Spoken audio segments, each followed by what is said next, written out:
Sometimes you see a toy and think to yourself, this is just the right look to make a weird looking insect.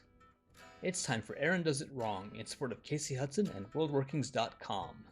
As with all the toys I use to make creatures and objects, the first thing I need to do is remove the limbs and decide what they will be used for on, for example, this insect. These will become the carapace, wing protectors, eyes, maxillae, and legs of my insect. Practice good knife safety while you dismember your dragon monster. This is a sharp knife and it would be easy to cut yourself. This is a standard sculpting build, so I'll make the thorax and head from aluminum foil and cover them with clay. I've been using an air dry clay recently and think it's been limiting me on improving my sculpting. I don't think it moves the same way as modeling clay, so in the future I'm going to use a real, more professional modeling clay to see if I can improve my sculpting. Insects are really weird looking, so my challenge is to try to create a distinctly alien looking insect when most terrestrial based insects are already pretty alien looking. I think the first thing I'll do is give this insect a long neck with a wound wire, covering it with clay and blending the neck into the head and thorax. Off screen I made an abdomen section, and I'll connect it to the thorax in the same way I connected the head. I went into this build with the simple goal of creating an alien looking creature, so I haven't pieced together the circumstances where an insect like this would evolve. But it's an alien world, so there could be a planetary specific phenomena that caused this body shape to be preferred. These insects are eaten by the Tadarabrae, and this abdominal section collects pollen, or the alien equivalent of pollen, causing the abdominal section to be quite sweet when eaten. However, the rest of this insect has a nutty flavor. In modern Tadarabrae cuisine, these parts of the insect are separated, with the thorax used as a sweetener, and the rest of the insect used to make a nutty flavored food. The arms for my dragon monster will be used to make maxillae, because aren't maxillae really just mouth arms? This insect will have 4 maxillae that are used both to cut food apart, but also to manipulate it into the mouth. The mouth itself is half a sphere of clay placed in the middle of these maxillae, and I'll blend it into the head. I'll also blend the harsh connections of the maxillae with additional clay, blending everything together. Then I can give shape to the mouth. All of the pictures I've looked at show insects having a square-shaped mouth that looks almost robotic. Mine will use the same by using sculpting tools. Then, it finally dawned on me the easiest way to connect the various appendages to my main body is to wrap some clay around the appendage, which will hold it in place while the glue dries. This also makes it easier to blend the appendage into the body. I also wanted to give the insect some antennae. These are some fishing lures that I found at my local discount store. Since these are already made of metal, these will be easy to attach to the head of this insect through the holes that I'm going to drill into the head. With this round of clay dry, I can do some sanding to remove any fingerprints or obvious tool marks. I wanted to use the legs for my dragon monster as the legs for my insect. However, the scale of the legs is just wrong. Also, since these legs are made of flexible rubber, they won't support the weight of the sculpture. So, you'll see me take them apart later in the video. However, again, I'm not really happy with the new legs either. While they're more to scale for the build, I don't think my sculpting ability has improved to the point that I can make interesting legs. So this challenge will be a wash. Better scale, but poor leg quality. Now I can look at my penultimate dragon creature part. I can cut these two sections apart and to use the head of the dragon creature as the eyes for my insect. The body and tail of the dragon creature can be used as a modified leg arm. The arm is flexible and is used to gather food and for grooming, just like my arm. Then I can attach the eyes and modified leg arms. I inserted a small cutoff of a guitar string into the base of these appendages, and these will make the attachments into the body more secure. Then I will attach the leg arm into these same holes that I'm drilling just now. I've had these sunglasses for quite a while, and I've wanted to use them for a spaceship, but since Casey prefers a more realistic, less stylized spaceship, I haven't gotten to use them. But it's realistic to use these dragonfly-shaped wings as wings for my insect.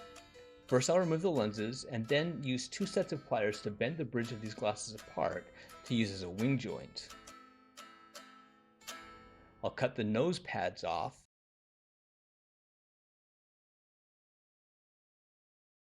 I'll reattach the lenses using the original bolt,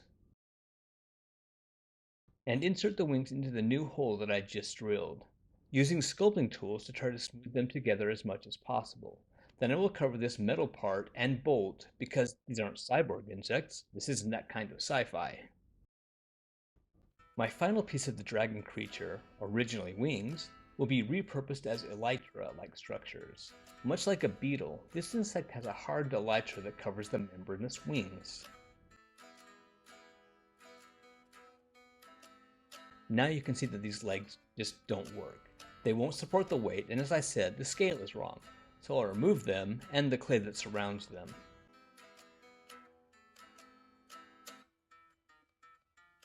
Then I'll make 6 legs from twisted wire. I'll need to resize the leg holes and add 2 extra for a total of 6 leg holes, so that the wire fits in. Then I can fit them into place. Then of course I'll cover each leg with clay, smoothing as much as possible. I wanted the front 2 legs to be fossorial legs. These are used when the insect enters a reproductive cycle. The insects will mate and then bury themselves. Then the offspring will dig from the ground and swarm. So I'll cut some grooves into the legs and use my sculpting tools and fingers to shape these legs to look slightly serrated. With the final sanding, we're ready for the gray base coat, and I'll use wood glue to fill any obvious cracks. First, I want to give a white highlighting coat of paint to the entire insect. I want to avoid any cracks or deep valleys in the sculpture. This should provide a unique looking texture when other colors are used over the white. Then I will use a muted yellow on the entire body. The undercoating of white gives us a great patterned look and detail, which makes the entire sculpture more interesting to look at.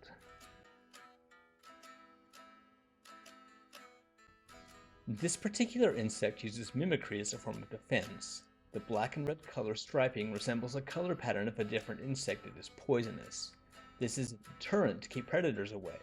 Of course, Starboard know how to tell these 2 insects apart and only use the non-poisonous ones for cooking. I will paint the maxillae and mouth of the insect red. I just want this to be a top-coated color so that we can see the darker color gaps in the mouth. All 4 of the maxillae need to be covered like this as well. I want to paint the eyes of the insect black, and since I've got the black paint out anyway, I'll complete the black stripes that mimic the poisonous insect, making sure to get the thorax, abdomen, head, and neck. I also want the legs and modified legs to be black. The legs are black mostly to hide them, because I'm not happy with how they turned out. I'm still working on my sculpting skills. Everything that is painted black is given a red wash, to try to give this a little more depth. I also want to distinguish the fossorial section of the legs, so I'll paint them red. This is a glitter paint that I bought a long time ago. This is the first time that I've remembered that I own it, so I'll use it on any place that I think needs a highlight. It should provide a nice detail.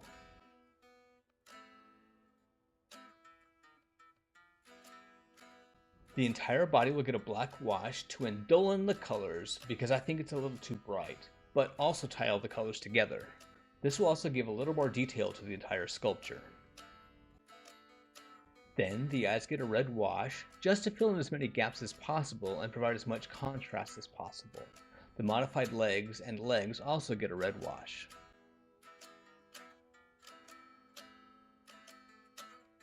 I'll add 1 more layer of sparkle paint to the eyes to give them as much glimmer and life as I can. With that, I'm proud to show a Barpidae eaten insect. These insects are commercially farmed and harvested on Barpidae. They are high in protein, fiber, and high in calories. They also have a lot of vitamins and minerals. This insect is more beetle-like and has 2 distinct flavors depending on which part of the insect you use for cooking. If you eat the thorax, it has a sweet, citrusy flavor. If you eat the head and abdomen, it has a more nutty flavor. This insect in particular is often used in baking, as you can use the powder from the head and abdomen to make a base bread, and the powder from the thorax is used to make a tasty topping. Thank you for watching, and please support Casey at worldworkings.com. You can also find her on Patreon.